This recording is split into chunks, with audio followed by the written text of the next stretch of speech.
As the medical team indicated yesterday, he's expected to be released any minute from now. We know that his medical team is expected to come out to give information in terms of his condition, and from there we would expect him to leave the hospital. He has already given an indication, as you are aware, that he normally uses social media to communicate with the world and with the Americans, that he will be leaving hospital soon. And he indicated that people shouldn't be scared of COVID-19, which has raised his concerns around the issue of downplaying again the virus or COVID-19. You know that before he was admitted to the hospital, when the news made around that he is not feeling well, there were concerns that because of his views around the virus and COVID-19, he is not going to really subscribe or listen to scientists and doctors. And indeed, we know that the conflicting reports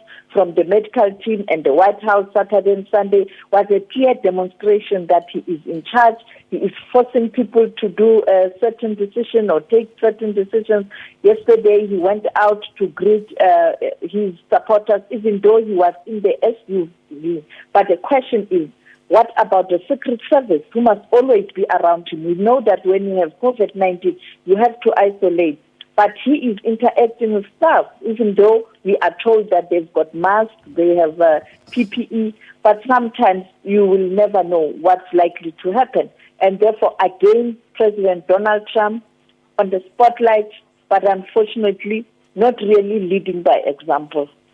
Ms. Sophie, with regards to his political campaign, which has now been put on hold, sources have said that the president is afraid to appear weak. What can we expect with regards to his political campaign after this? He indicated yesterday that when he's back at the White House, he's going to continue with his work, and he indicated that he's looking forward to go back and campaign. And therefore, it will be very difficult for the medical team and people around him to stop him from going out and doing what he wants to do. It is indeed a real concern.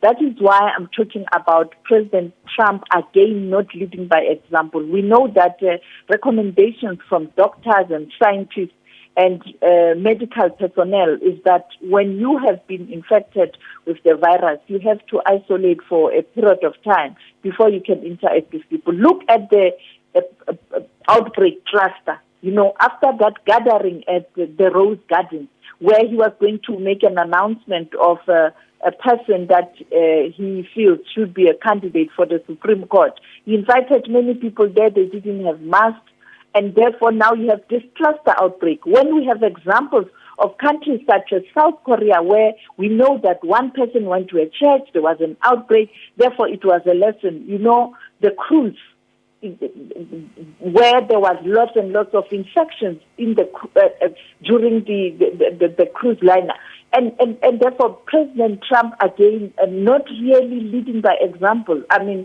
the biggest country, where you expect the leader of a first world country like the United States of America to lead the world during this crisis.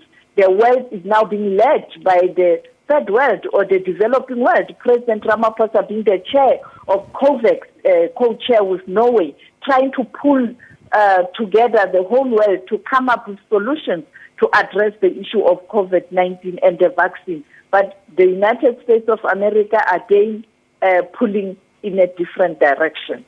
We thank you very much for your time, Ms. Sophie, foreign editor for SABC, around President Trump's earlier release from hospital, according to his police.